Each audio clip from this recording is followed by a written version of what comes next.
Captain Hay-Il sat alone in the observation deck of the Indomitable, staring at the massive structure floating in the darkness before him.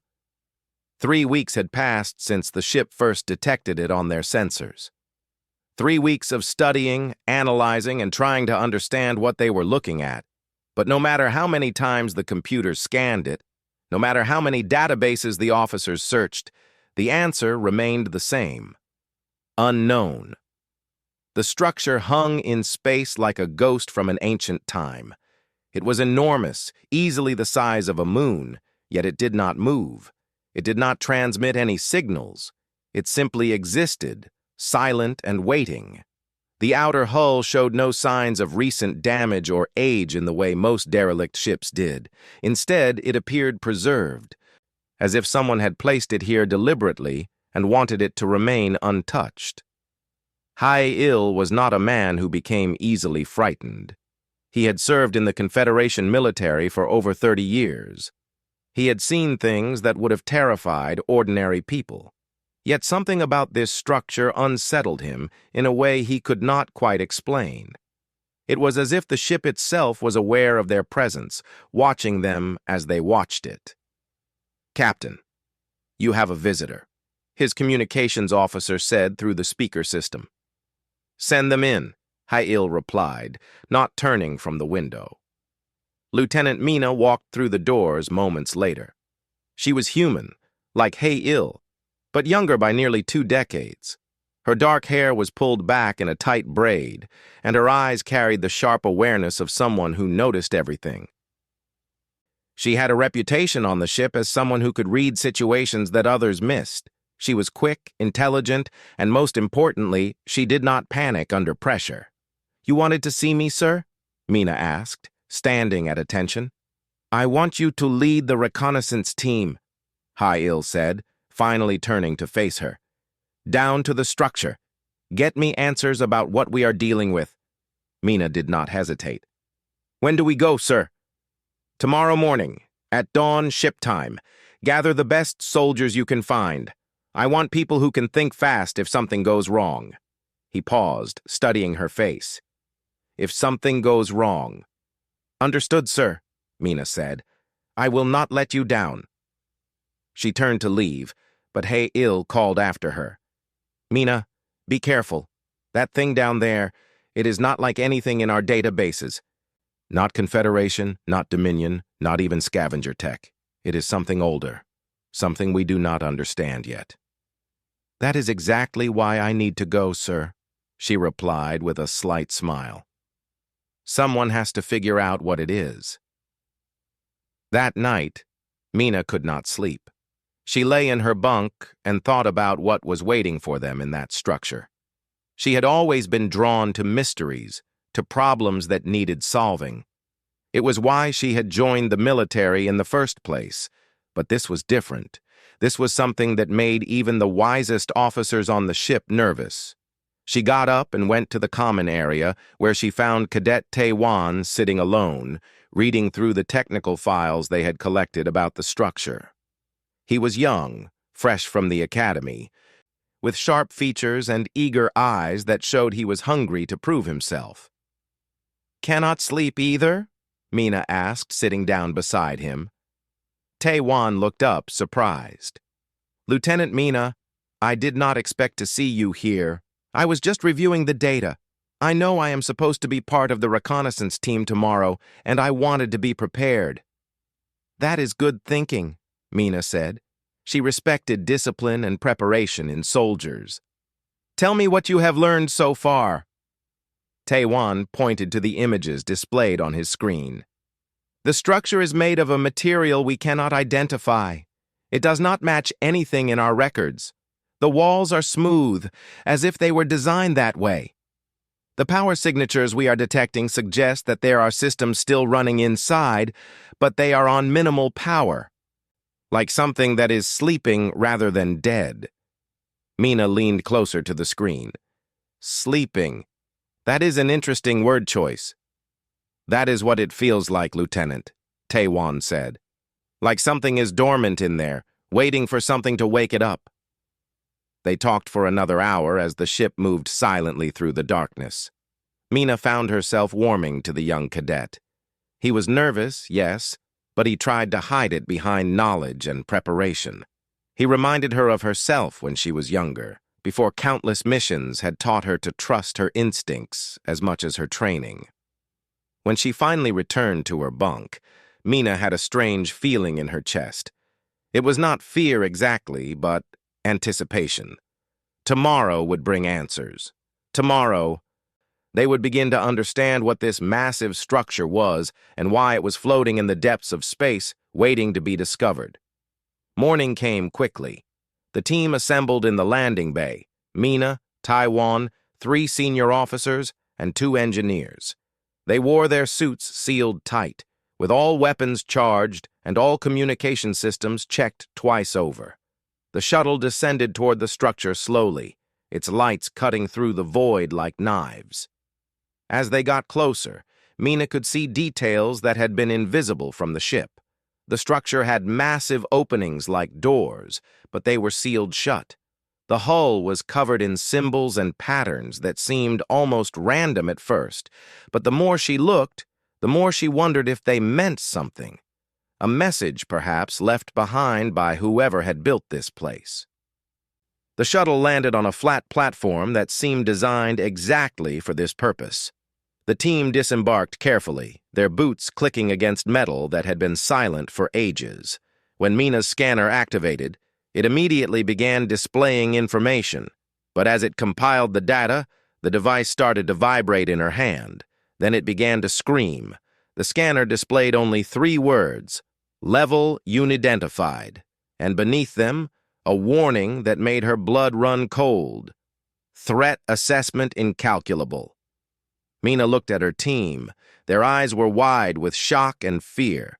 Whatever this structure was, it was beyond anything they had prepared for. The scanner was not just warning them about danger. It was telling them that the danger could not even be measured by their instruments. She took a deep breath and looked forward, toward the massive sealed doors. Behind them lay answers. Behind them lay mysteries that could change everything humanity understood about the universe. And tomorrow morning, they were going to find out what was inside. The doors seemed to wait, ancient and patient, as the small human team stood before them in the cold darkness of space. The sealed doors of the structure began to open with a sound like thunder rolling across a mountain. The team fell back several steps, weapons ready, as a gap appeared between the massive metal panels. Cold air rushed out, carrying with it a smell like metal and electricity mixed together. Beyond the opening, darkness stretched endlessly into the interior of the structure. Mina raised her hand to signal the team to hold their position.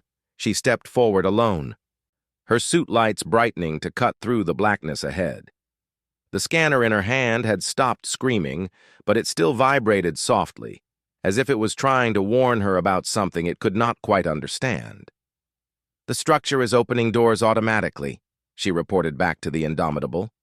"I am going inside to get a better reading." "Proceed with caution, Mina." Captain Hay-Ill's voice came through her helmet speaker. "Maintain constant contact." Mina stepped through the opening, and the team followed behind her in a tight formation. The interior was vast beyond belief. The ceiling extended up so far that their lights could not reach it. Massive pillars, each as thick as a building, held up the structure. Along the walls, symbols glowed with a faint blue light that gave everything an eerie appearance. Cadet Taiwan walked closer to Mina, his eyes wide as he took in everything around him. "It is incredible," he whispered. "This place is ancient, but everything is still working. Look at those lights. They are still functioning after who knows how many years." They moved deeper into the structure, and the passage widened into what could only be described as a chamber. The floor was smooth and perfectly level, reflecting their suit lights like a mirror. In the center of this vast space was a platform, raised up slightly from the ground, with markings and symbols covering its surface. "That platform," Taiwan said, pointing at it. "I think it is a control center." Or maybe an altar of some kind. Something important happened here. Mina studied the platform through her suit's sensors. The readings were strange. Power signatures pulsed beneath the surface, a rhythm that felt almost like a heartbeat. She had the sudden feeling that they were not in a dead place at all. They were inside something alive. "Everyone stay back from the platform," Mina ordered. "I want to examine it first." She moved toward it slowly, carefully, watching for any signs of danger. The symbols on the platform began to glow brighter as she approached, as if responding to her presence. She was about to bend down to get a closer look when Tae-won suddenly called out, "Lieutenant Mina, wait! I am coming to help!" Before she could stop him, the young cadet ran forward, excited to get closer to this amazing discovery. His foot stepped onto the edge of the platform, and everything changed. The air itself seemed to vibrate with a frequency that made teeth ache and bones shiver. A sound echoed through the chamber, so loud and so intense that it knocked several team members to the ground. The platform where Tae-won stood began to glow with an intensity that was blinding. "Tae-won, get back!" Mina shouted, but her voice was lost in the noise. The young cadet tried to run backward, but the ground beneath the platform had changed. What had been solid metal moments before was now something else entirely. It was not quite solid and not quite liquid. It looked like reality itself was bending and breaking apart. Tae-won's feet slipped, and he fell forward into this impossible space. For one terrible moment, everything seemed to stop. The sound died. The vibrations ceased. Time itself appeared to pause. Mina's mind processed what was happening in fractions of a second. The cadet was falling into something that their instruments could not even define. He was disappearing into a void that did not make sense. But Mina was not a soldier who calculated or hesitated when someone's life was at stake. She moved on pure instinct, powered by something deeper than training. Her suit's exoskeleton activated to its maximum level. Her muscles, enhanced by the military technology she wore, pushed beyond normal limits. She anchored her feet against the dissolving floor and lunged forward. Her hand shot out and grabbed Tae-won's arm just as he disappeared past her reach. For one frozen instant, she felt the weight of his body pulling her down, felt the strange energy of that void trying to drag him deeper. Her suit's power core began to overload, flashing red warnings across her vision. The energy output required to hold him was beyond safe parameters. "Hold on!" she screamed. The other team members snapped back to reality. They rushed forward with grappling lines, attaching them to Mina's suit and pulling with all their strength. Tae-won felt the grip on his arm tighten. The void seemed to resist, trying to keep him, but slowly, impossibly, he was pulled back toward solid ground. With one final pull, Tae-won's body emerged from the impossible space and collapsed onto the platform beside Mina. She released his arm immediately, gasping for breath, her suit's systems screaming warnings about damage and overload. The moment they were both on solid ground, the platform stopped glowing. The void disappeared, and the floor returned to being normal metal. The structure's internal systems powered down. The blue lights dimmed. Everything fell silent and still once more, as if the ancient place was satisfied with what it had witnessed. Mina pulled Tae-won to his feet, and together with the rest of the team, they retreated backward toward the entrance. No one spoke. No one dared to move quickly or make any sound that might wake the structure again. As they climbed back into their shuttle, Tae-won looked at Mina with a mixture of fear and wonder in his eyes. "You saved me," he said simply. Mina did not answer. She just looked back at the massive doors of the structure as they sealed shut once more. Whatever this place was, whoever had built it, they had just proven something important. The structure had been a test, and somehow Mina's choice to save another human had mattered. Captain Hayill's voice crackled through the communication system. "Shuttle, please confirm status. We detected massive energy discharge from the structure." "We are returning to the ship, Captain," Mina replied, her voice steady despite everything that had just happened. "We have much to report." As the shuttle ascended back toward the Indomitable, the structure below remained silent and dark, but somehow it felt different now. It felt like it was waiting for something. It felt like it had been waiting for people like them all along. The conference room aboard the Indomitable was packed with officers, scientists, and analysts. Commander Park stood at the head of the long table, his hands clasped before him as he studied the data displayed on the large screens around the room. The video footage from Mina's suit showed the entire incident frame by frame. The platform glowing, Taiwan falling, Mina's impossible save, the void that could not be measured.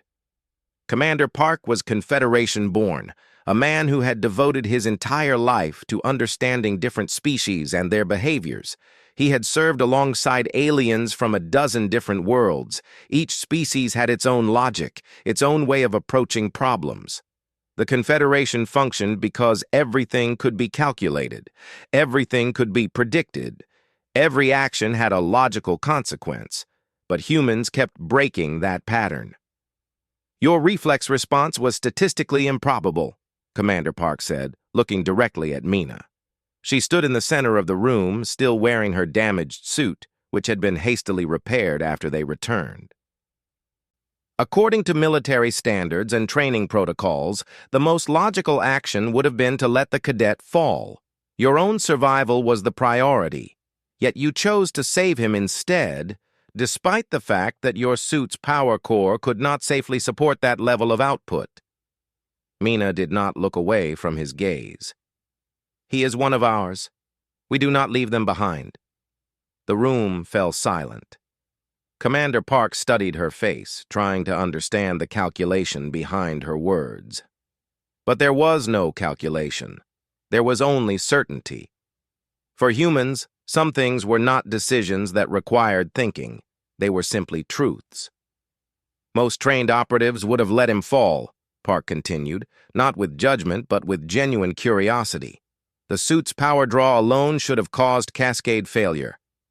Your actions were inefficient from every military standpoint, and yet they accomplished something remarkable." "I did what was right," Mina said simply. Commander Park turned to the screens, showing the structure's data. "This device is more sophisticated than anything we have encountered in our exploration of known space. Our preliminary analysis suggests that it was designed as a filter, a test of some kind. Everything about its design suggests that whoever built it was evaluating something specific." Dr. Jin, the ship's chief linguist, stood up from her seat. She was an older woman with graying hair and eyes that held the wisdom of someone who had spent her life trying to understand communication between different forms of intelligence. "I have been analyzing the energy patterns from when the platform activated," she said. "They are not random. They follow a sequence, a pattern. I believe it is some form of language." "Can you translate it?" Park asked. "Not yet," Jin admitted. "But I am working on it. Whatever we are looking at here, it is intelligent. The structure responded to the cadet stepping on the platform. It activated a protocol of some kind, and then it stopped the moment the lieutenant caught him. I do not believe that is coincidence." Park walked slowly around the conference table, thinking. So the structure was testing for something, a specific quality or behavior, and when it found what it was looking for, it stopped. "That is my theory," Jin said. The device was evaluating the crew's response to a life-threatening situation.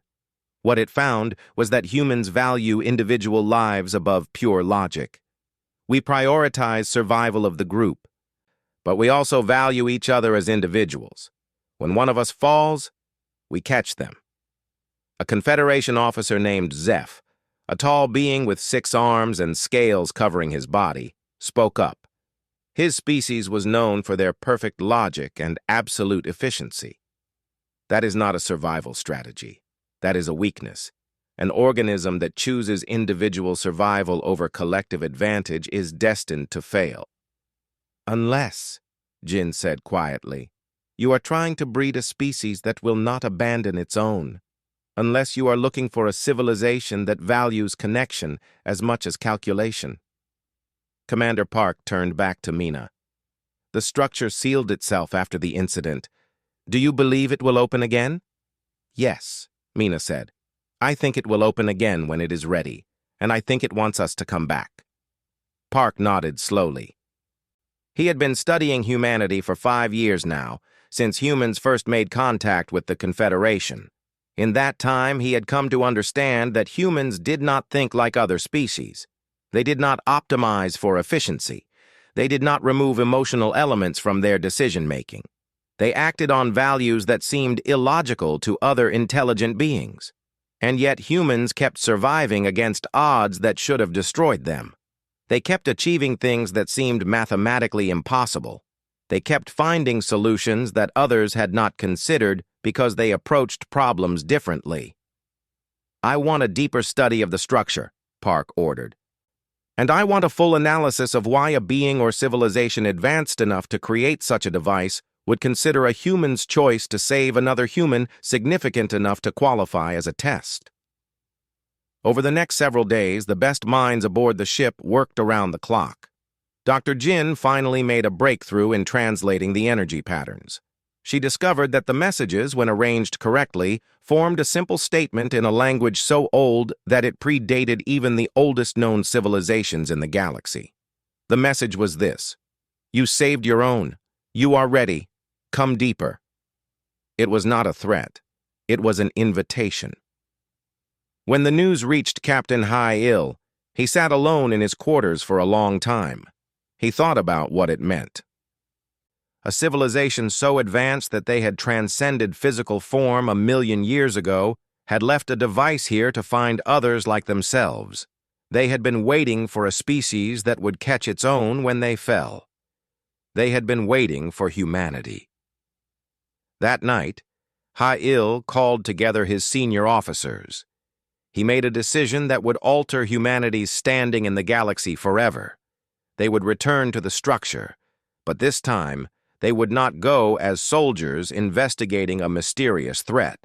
They would go as representatives of humanity itself. We will assemble a new team, he told his officers, not just military.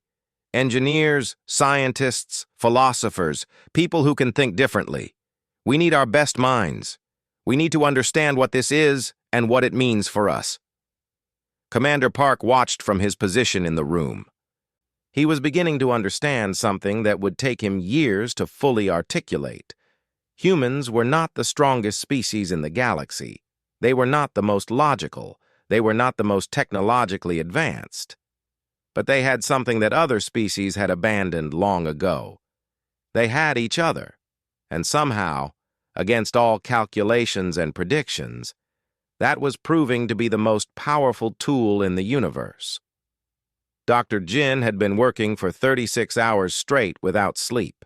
Her eyes burned with exhaustion, and her hands shook slightly as she typed commands into her computer terminal.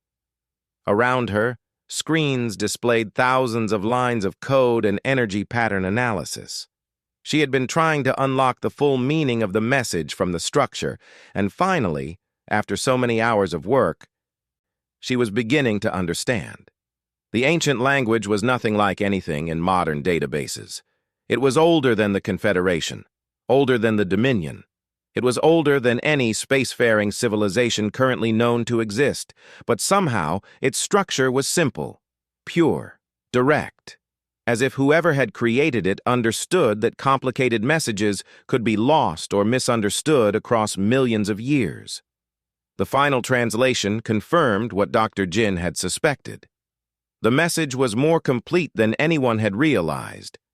It did not just say, "You saved your own. You are ready. Come deeper." There was more. Much more. When she brought the complete translation to Captain Hai-Il, his face grew thoughtful. He read the words carefully, his lips moving silently as he processed their meaning. "It is a prophecy," Jin explained, pointing to the data. "Or perhaps more accurately, it is a record of expectation. Whoever created this structure knew that eventually a species would discover it. They knew that species would have certain qualities, and they left instructions for what that species should do." Hai-Il looked up from the screen. "What instructions?" "To come deeper into the structure," Jin said. "To go past the test chamber we found. The platform was just the first level. There is more inside, much more." That afternoon, Captain Hai-Il made an announcement to the entire crew. A new expedition would be launched. This time, it would not be a small military reconnaissance team.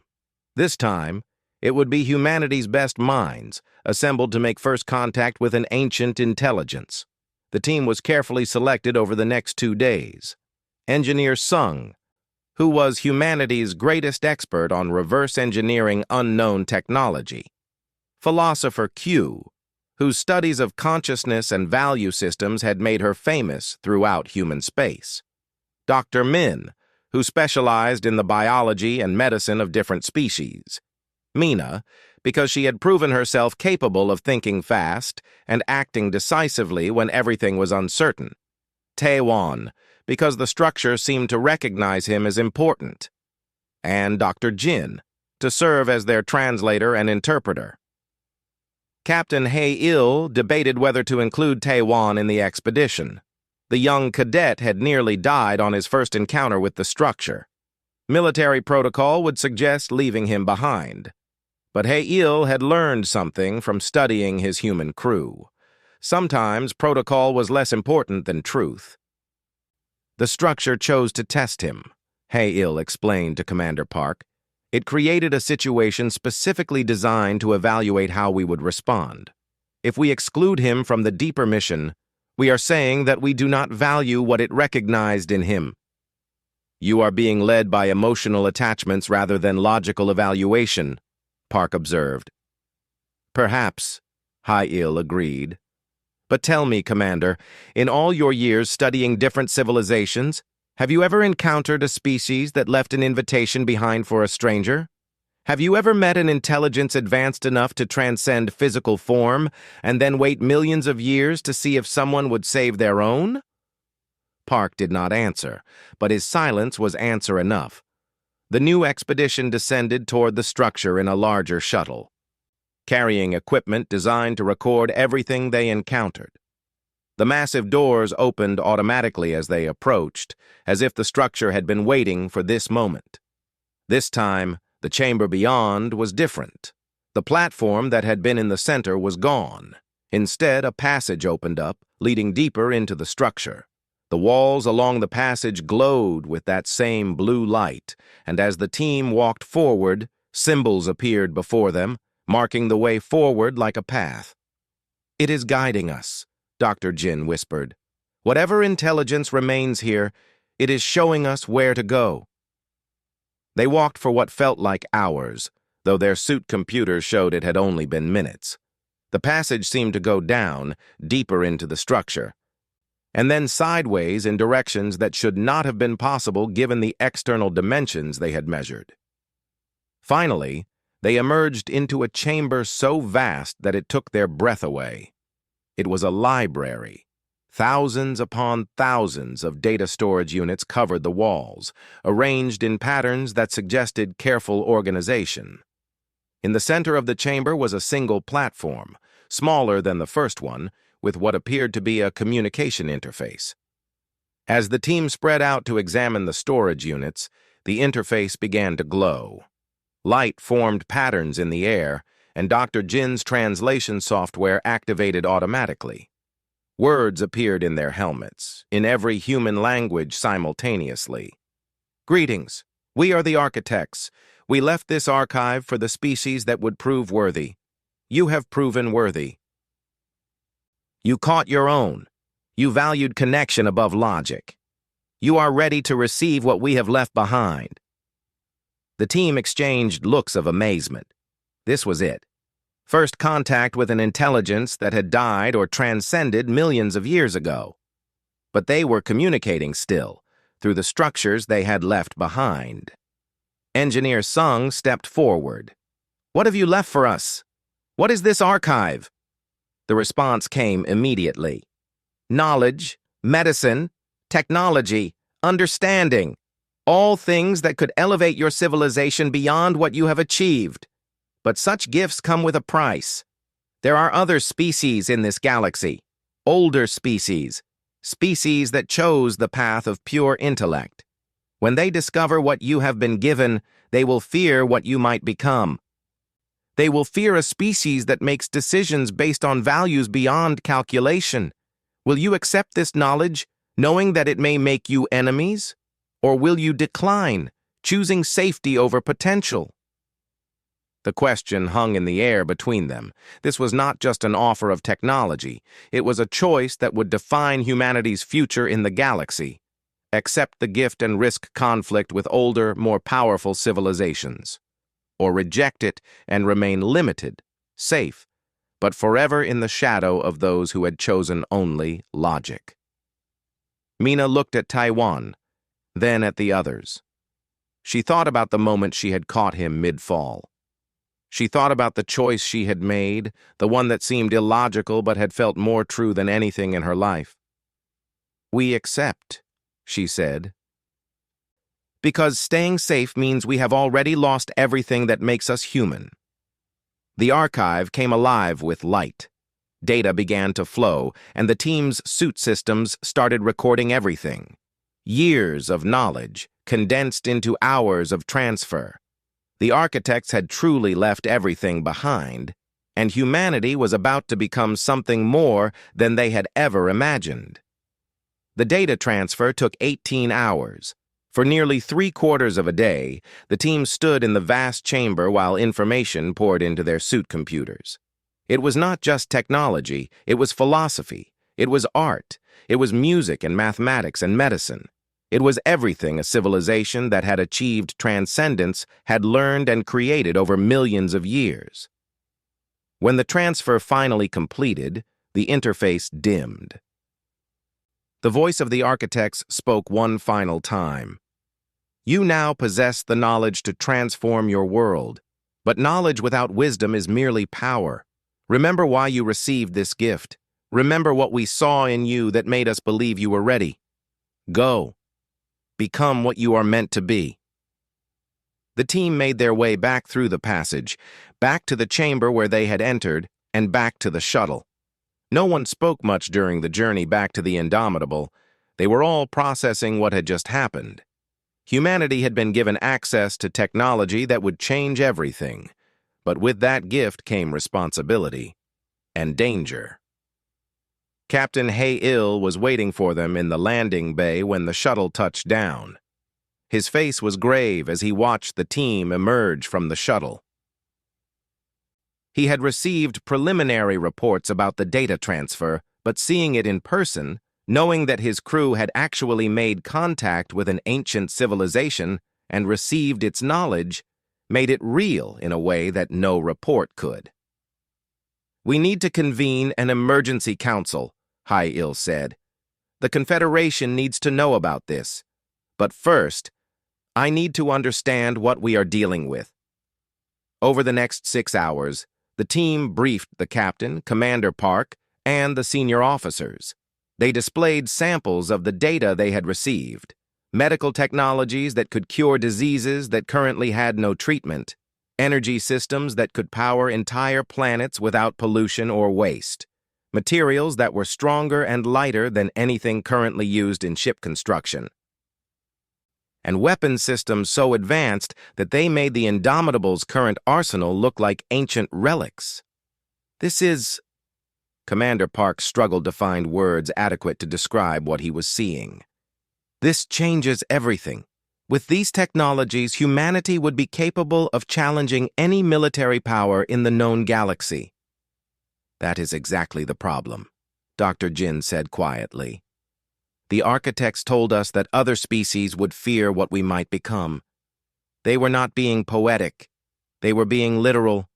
There are species in this galaxy that have maintained their power for millions of years through superior technology and military might.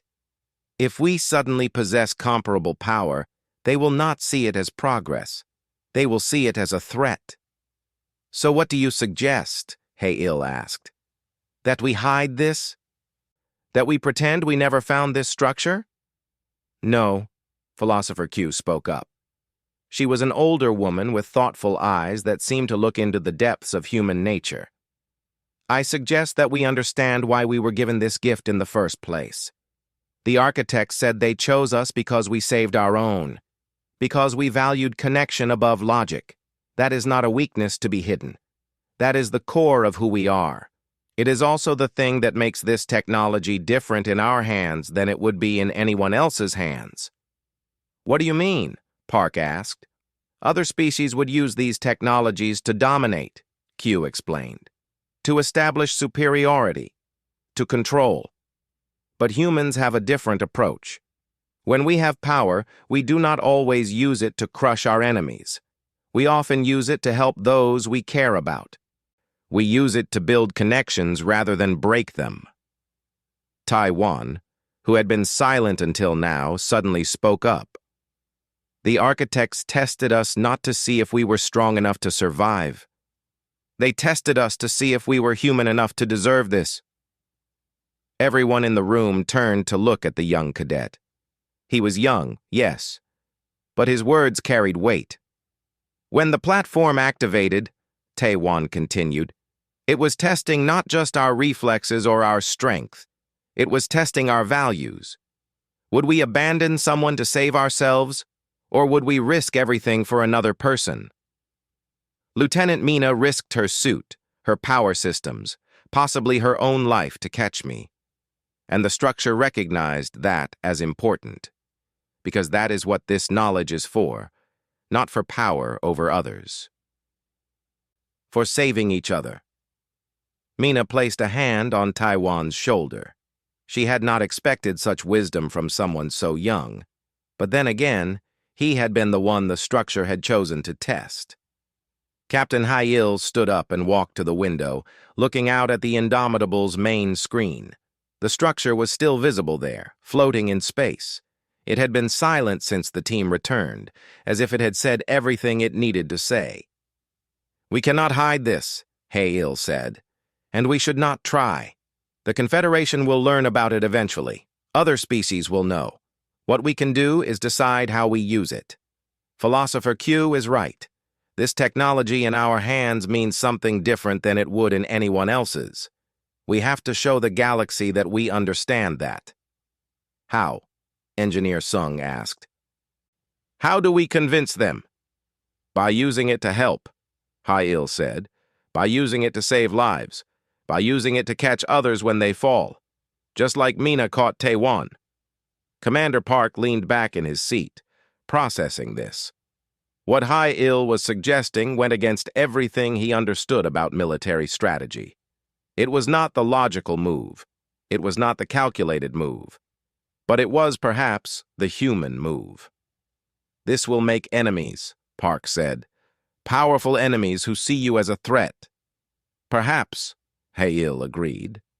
But we have always made friends by being ourselves, not by pretending to be something we are not.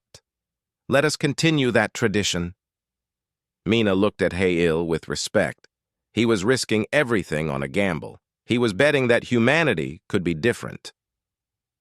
That a species could gain power and choose not to use it for domination. That values and connection could matter as much as strength and logic. How long before we can integrate this technology? She asked. Months at minimum, Engineer Sung replied. But once we start, there is no going back. Every civilization in the known galaxy will notice. Everyone will know that we have crossed a threshold. Then we had better be ready, Hay-Il said. Send a message to Earth. Tell our leaders what we have found. Tell them that humanity has been given a choice, and we have chosen to accept it. Let the universe know that we are coming, not as conquerors, but as something new, something that the galaxy has never quite seen before. Captain High-Il turned to face the entire council. This is not just about technology. This is about what kind of civilization we are going to be. Are we going to be like the other species in this galaxy? Logical, efficient, single-minded in our pursuit of power? Or are we going to be ourselves? Are we going to be the species that catches our own when they fall? Mina stood up, and the other officers followed her lead. One by one, they stood with their captain. Not because they were ordered to, not because they believed it was the logical choice, but because they believed in something greater than logic. They believed in humanity. Outside the window, the ancient structure remained in the darkness, silent and patient. It had waited millions of years for this moment. It had waited for a species that would prove themselves worthy. And now, that species was ready to show the galaxy what they were truly capable of.